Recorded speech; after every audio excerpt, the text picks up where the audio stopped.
welcome back to Judas ASMR. Man, so let's just get into it. Okay? So yes, the title is correct.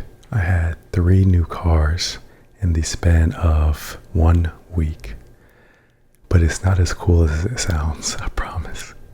You guys are in for a ride. It has been a crazy busy last 3 weeks, okay? So let's talk about it. Let's start from the beginning.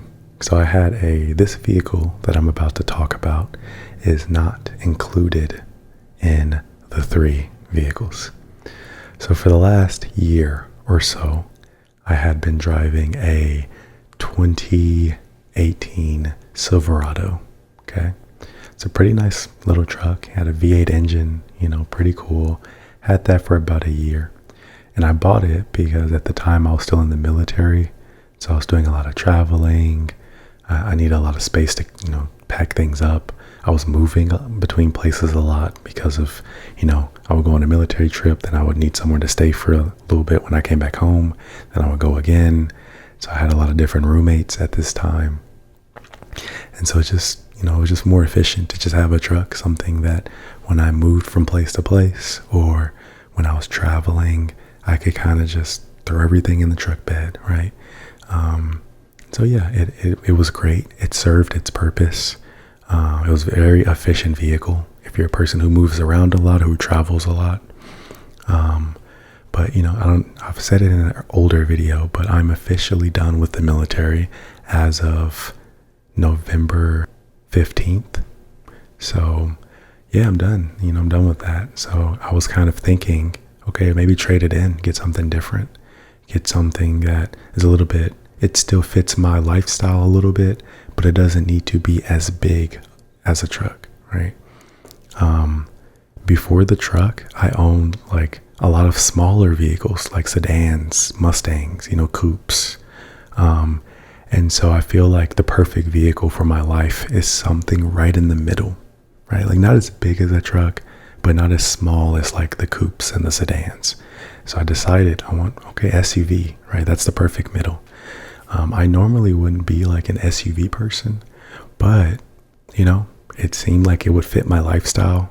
And so it was time to do research. It's time to do a lot of research. I guess this is going to be a longer video anyways.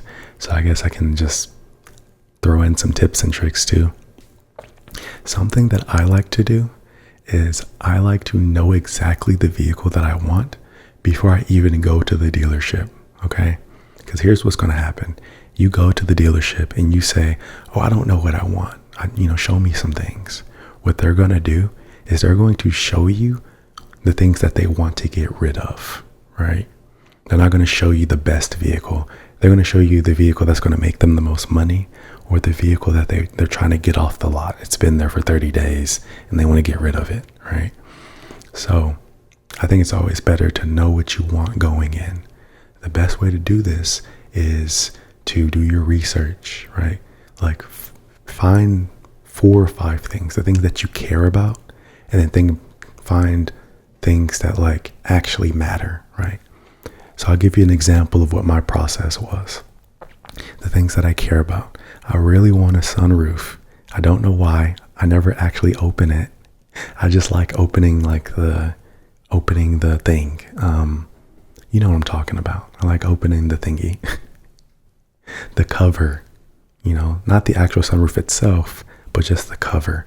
I think something about like the natural lighting coming down is really nice. It kind of helps open up the space a little bit, which I really like. I cared about leather seats. I don't care about the fact that they're leather. I like leather seats because they're super easy to clean. Like you can waste tons of crumbs, crackers. Like I've had leather seats in other vehicles where I've had people who were messy in my car and all it was like a wet wipe, and if a little bit more than that, like a warm towel to like wipe it down. It's like that's, I love leather. It's just so easy to clean, so easy to keep clean, which is interesting based on the vehicle that I ended up with, but we'll get there. I'm getting ahead of myself. So yeah, always know what you want. So pick the things that are kind of like the wants, like the sunroof, leather seats. If you're a person who needs the size of your vehicle, like pick something that's realistic, right? Like if all you do is drive to work and home every day, like you don't need a pickup truck. But if you have the money for it, be my guest. If you do travel a lot and you're a camper, you like to camp and stuff, then yeah, you might want to get like a truck or an SUV. So yeah, look at the things that have the best reliability, because this is a trap that I've seen a lot of people fall into. Is they go, oh well, when I was young, or my parents always told me that Toyotas were the best, or oh, my parents always told me that Hondas were the best, or whatever. So here's the issue with that. The issue with that is the car market as a whole. They won't stop changing things, okay? They won't stop changing things. So with that being said, it's constantly like, oh, the Hondas may have been the best, but now with the 2020 year, they've changed the motor. They've messed with some things because they're trying to make everything high tech, and that now that engine sucks and it's a crappy engine. And there's so many different models of cars that use different things and different engines. And so when I'm looking up the reliability of certain vehicles, like I like to have the year, the make, and the model, right? Especially the year, because like I said, they change things. So like 1 year of a vehicle, the engine was amazing. Then they changed something because they were trying to cut corners, or they were trying to get better gas mileage. And you'll know why I did this later. And they end up making a crappier engine. So just do your due diligence, do your research, really look into things.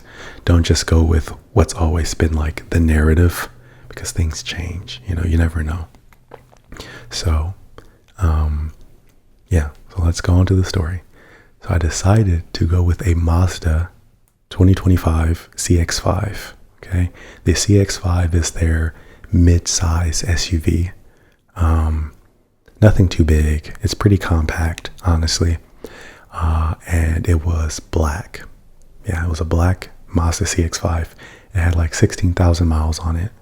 And I got a pretty good deal on it. I think the list price was like 24,000, and then the out the door, meaning like after the taxes, because keep in mind, whatever the price of the vehicle is that you're just looking at on like the website, it's always going to be like $2,000 to $3,000 to $4,000 more than that number because of taxes, dock fees, registration. So like when you build a budget, when you're actually looking at the prices on the website, like keep in mind it's going to be another $3,000, $4,000 or $2,000 if it's a cheaper vehicle over that price. So that's something to keep in mind. Might help you. So yeah, back to the story. I chose the Mazda because for the actual year, the actual make, the actual model, these have been proven to be very reliable vehicles. They have really high reliability scores. They have a really strong engine. A lot of people swear by them. I saw a lot of good things. I even saw that they have a little bit less like technology in their cars than a lot of other brands. And that's on purpose, because all that tech stuff, like it's just things that'll break. Like it's cool, it's nice to have, but a lot of it is just things that'll break. And when it breaks, it's really expensive. So that's just me personally. Some people, they might love that stuff. And if you do, that's okay. It's just not my thing, because I'm always thinking, I guess, like long term. And so like the more pieces, the more things you add, the more things that'll just shut down one day or break one day. And then you got to get it fixed. And it's really expensive. But yeah, anyways. So out the door after everything, it ended up being like 28,000. And then I got like a warranty, so like an extra like 2,000, like $31,000, which is a lot of money that I didn't really want to spend. But here's where the magic happened. Okay, my truck was worth a lot of money. It had a V8 engine and only had 60,000 miles, and it was a pickup truck. I live in the South. for anybody who doesn't know. So those things fly off the shelves, right? So yeah, somebody, they wanted to buy my truck from me. My truck covered the entire price of the vehicle except for the warranty. Like the truck covered the whole thing. So like I paid the price of the warranty, and then I left with that 2025 Mazda with the 16,000 miles on it. Like it was the perfect situation. Like it just all worked out so perfectly. And that was my first new car. I bought that car on the 5th of December. On the 16th of December, I bought some groceries. So only about a week or two left. I had bought some groceries. I then was taking a left to go home. I had a green arrow, so I had the right of way. And someone doing a right on red slammed into the side of my vehicle and T-boned me. It was an old lady who had no business being behind the wheel of a car. Keep in mind, this was not like people were moving. Like everyone, it was an intersection. So like everyone was stopped. Nobody was moving. We were all just waiting for our turn. It was my turn, my lane's turn. We start making our slow lefts. And this lady on the other side, this old lady, bless her heart. It's broad daylight, by the way. She just goes and runs into me. Like she tries to make a right on red and just runs into the side of me. Thankfully, she ran into the side that I was not on. She ran into my passenger side. It did make the airbags go off, but not on the side that I was sitting. I had a little bit of pain in my hip. That was not super fun, but it did fully heal. Like I don't have any lasting, I'm like shaking right now. I don't have any lasting pain. So thankfully I was able to get out of that wreck with no injuries, and she was fine as well. Her car was fine too. She just had like a small crack on her car, and like mine was like demolished on the side. I may add some pictures just so you guys can, if you guys want to see that. I hate editing. I've said this before, I hate editing, but it might make the story better if you can actually see the pictures of all the different vehicles and the wreck and all that. So I'll show you. I'll do the extra work. So yeah, so there, I'll probably put the picture somewhere of the wreck. Yeah, made my airbags go off. The police come. Really cool thing that happened was there were some people behind me. They were driving to work. It was a couple, and they saw it all happen. So they walked up to me and they were like, bro, we saw what happened. Like that woman literally just ran into you for no reason. Like you had the right of way. They even had a dash cam. They were like, man, we have a dash cam if you like need it. Thankfully, we didn't need it. The police officer, just from testimonies, was able to decide that it was, she was at fault. So we didn't need the dash cam, but I should have got the dash cam. That would have been cool to add in the video. Oh, I should have got the dash cam. But yeah, anyways, so yeah, so police come by, we do the long process that is dealing with police and a wreck and things like that.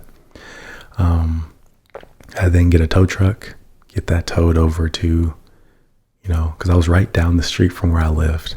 I kid you not, I was 3 minutes, like a 3-minute drive away from my apartments. And they say statistically, most wrecks happen really close to where one of the people live. And that makes sense. People going to the grocery store, people going to work, coming home. So yeah, it happened to me, So there is car number uno. So then thankfully my insurance covered the rental. They gave me like a big like Dodge Durango.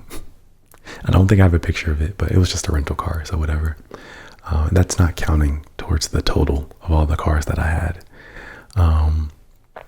So maybe like a week or two go by, I take the rental and I look at a couple different vehicles.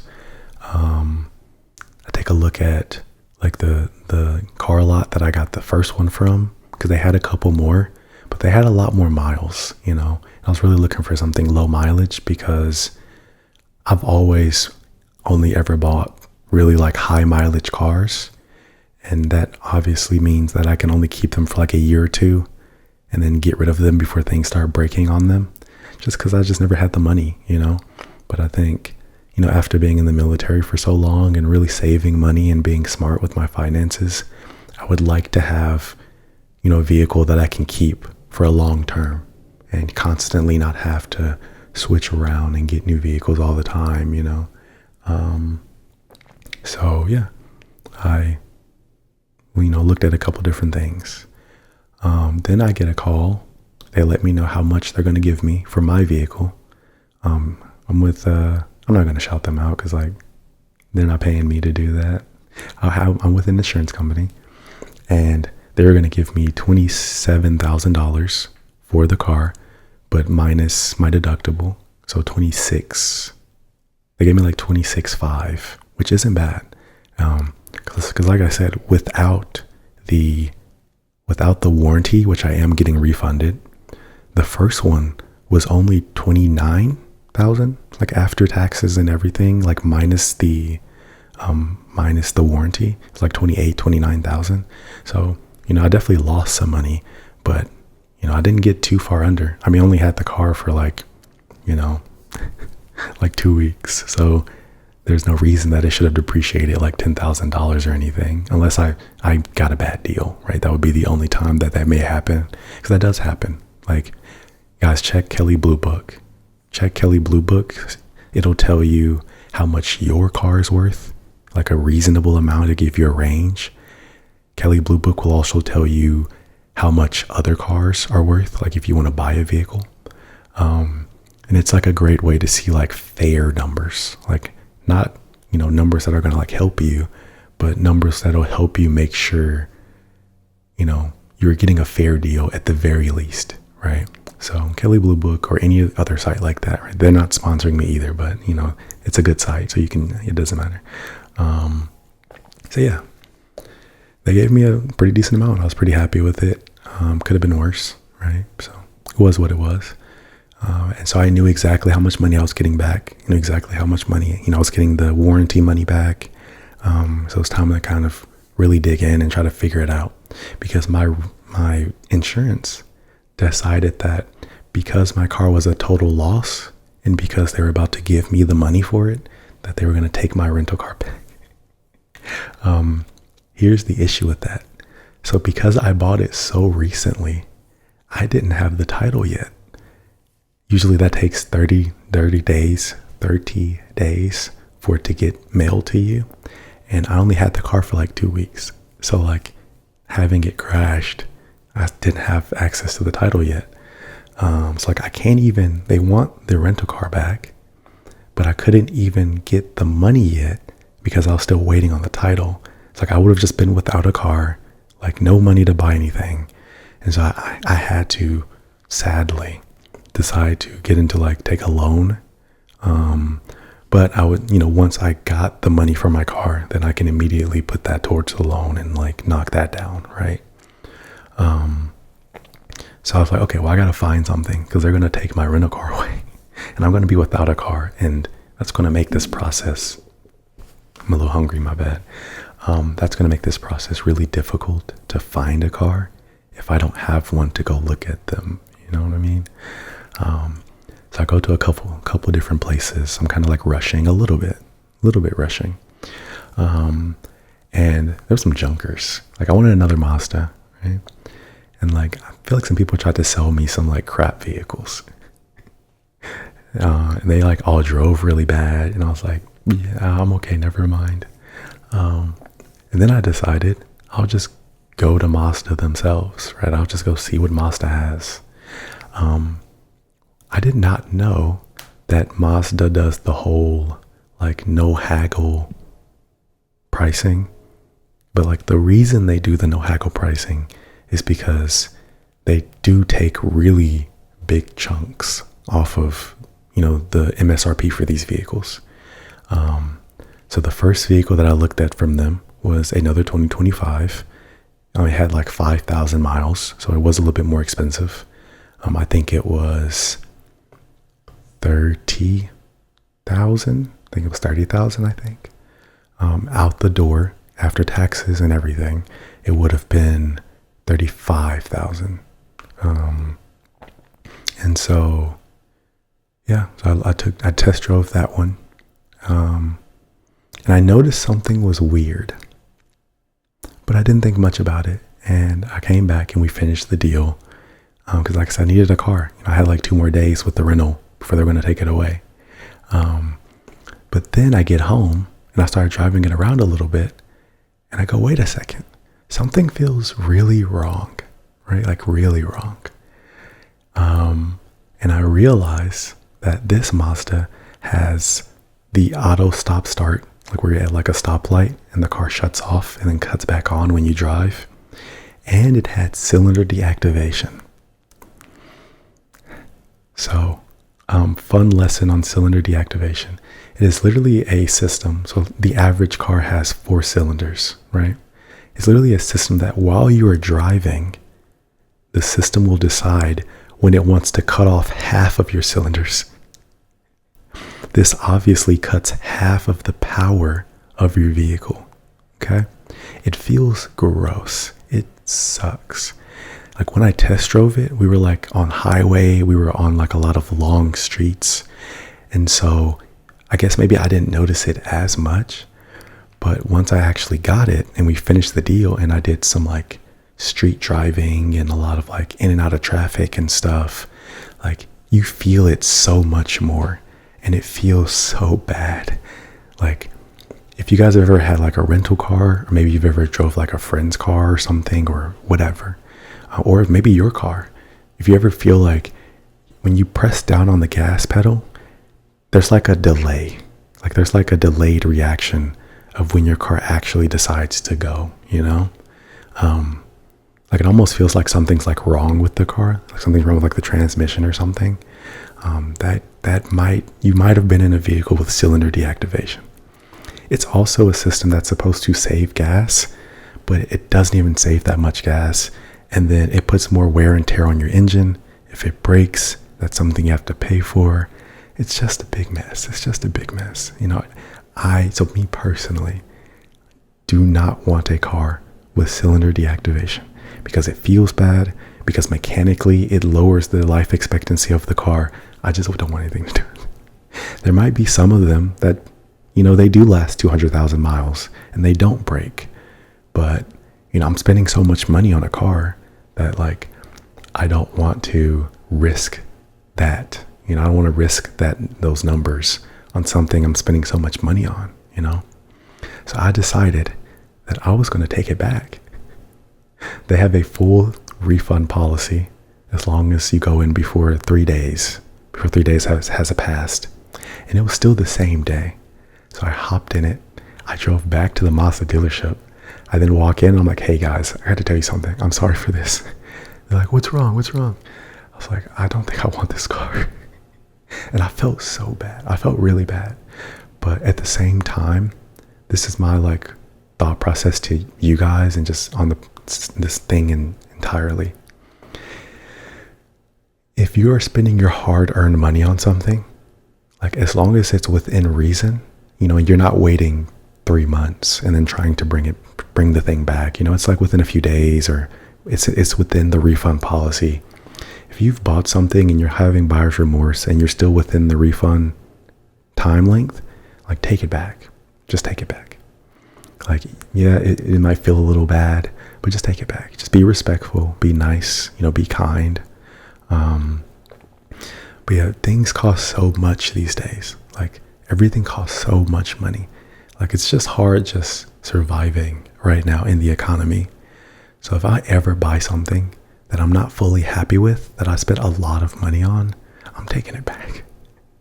And so obviously they start freaking out because, you know, the last thing a car dealership wants to do is have to issue a refund. And so they start freaking out. They're like, okay, wait. They tried to gaslight me a little bit.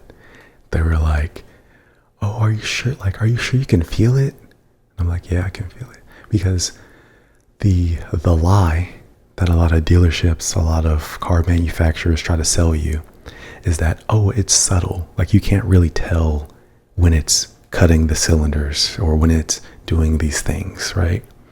It's supposed to help save you gas. Like, it's a great system. It works really well. And sure, there might be some of them, maybe if you've never driven a car with cylinder deactivation, you maybe won't notice. I don't know. I just know that I was literally in the exact same vehicle, because my first one that I wrecked was 2025. It was a Mazda CX-5. It was the exact same vehicle. And I knew that one felt drastically different than the one that they gave me. And I knew there had to be a reason for that. And the only reason I could think was the cylinder deactivation. And you guys may be wondering, okay, then why did one have cylinder deactivation, but the other one didn't? And they were the same year. Interesting story on that. So there was a shortage caused by COVID that happened around the years when they were building these things. And so, like, not all of the 2025s, even if they're the exact same model, not all of them got cylinder deactivation, which is really interesting to think about. So I guess my first one, I just got lucky that it didn't have it. And it felt great. It drove great. It was a really cool little car. And then, so yeah, like, I guess I just got lucky, I guess. But like, that's what made it so obvious when I got into this one that something was wrong. Because I had just drove the same car without it like a week earlier. So I'm like, I don't want this car. Like, I can tell, right? Some people might not be able to tell. Nice car dealership man, but I was able to tell. So they were like, okay, wait. So like, if we can find you one without cylinder deactivation, then like, will you buy it? I was like, yeah, if it's like a similar price or less, and you can, same year, it's low mileage, it doesn't have the cylinder deactivation, then I will buy that. I will purchase that vehicle from you, because that's my only problem that I have with this one, is the cylinder deactivation. They start searching for me. They start searching. They ask me questions about, like, do you care about the color? I was like, nope. Like, do you care about the interior? I was like, nope. The only thing I care about is getting my little sunroof and it not having cylinder deactivation. That's all I cared about. So they're searching for me. They're looking for me. And they find one. They're like, okay, what about this one? And he shows it to me. And so the way that you can tell if they have cylinder deactivation or not is it's actually in the VIN number. It's the eighth digit. The eighth digit. Ow, that was my ankle. Oh my goodness. The eighth digit. If it's a letter M, there we go. If it's a letter M, then it has cylinder deactivation. If it's a letter L, then it does not. No. It does not have cylinder deactivation. So he showed me the VIN number. He was like, hey, it has the L. It doesn't have cylinder deactivation. Like, this is exactly what you asked for. And I was like, yeah, you're correct. I would be happy to purchase that vehicle. And thank you for your, taking your time to help me out. And he was like, okay, I'll go grab it for you. It was in like a city that was like 30 miles, like 30 minutes away drive.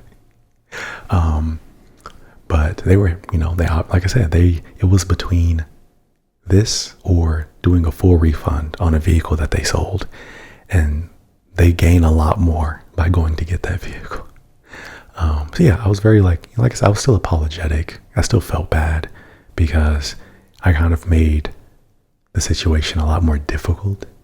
Had I just done more research and known that it was slightly different than my first one because of the cylinder deactivation. But like I said, hey, it's my money. And there was a lot of it that I'm spending. And the one that they ended up giving me, it was also a slightly lower trim, like a trim level. But like not bad. It still had the sunroof. It's at the leather seats. It was actually the exact same trim level as the first one. So that was perfect. I was already used to the first one. And so it was $2,000 cheaper. I saved a little bit of money. It still had only 5,000 miles on it. So I think out the door, that one was $32,000. So I saved like $3,000 just by getting, because of this fiasco, even though that wasn't the purpose of it. But so yeah, I just kind of sat around while they went to go find the vehicle, and I was very patient because, like I said, they were, doing all this for me because of me changing my mind. So yeah, they then finally got there. They did a little detail, and then they gave me my second new vehicle. So yes, that is 3 different vehicles right there. There's the first one that the old woman wrecked into. There's the second one that had the nasty cylinder deactivation that I hated. And there's the third one that is my actual car that I've ended up with now. So yeah, it was quite the fiasco. It was so stressful. Like, the idea of possibly being stranded without a vehicle was very stressful. I'm just happy that it all worked out and I was able to figure it all out, right? So yeah, that is the story. That is the fun story of how I had 3 different vehicles within the span of like a week. Because I had my first one, I got into the wreck on the 16th of December. The second one I bought yesterday on the 19th, and then I took it back the same day and got a third one. So 3rd Mazda in the span of about a week. So there you go. Thank you all for listening to this long yap session. Like I said, if I didn't show, I'm lazy. I'm super lazy. So instead of showing you like all the different vehicles and stuff, I'm literally just going to show them all like right now, like in like this, my ankle again, in like this corner. So I'm going to show you the first one that I had now, and then I'm going to show you what it looked like when it got wrecked into. I'm going to show you, I don't think I took a picture of the second one, but it was silver. So I mean, it looked the same as the first one. It was just silver. And now I'm going to show you the one that I ended up with. Beautiful candy red exterior on this one. Really nice, like champagne, like cream interior on this one. So honestly, the color combination is like so cool. I also really like the bike rack on top. I think it just gives it more of like a sporty look, right? So yeah, that was a big fiasco of huge amounts. But hey, we figured it out. We were back in a vehicle. I was able to get back the same one. So yeah, thank you for listening to this giant yap session. But yeah, I hope you guys all have a beautiful rest of your day. It'll be past Christmas by this point, but I plan on doing a Christmas video, so you would have seen it by now if I did make one. So, see ya. Thank you, Judas ASMR. Bye.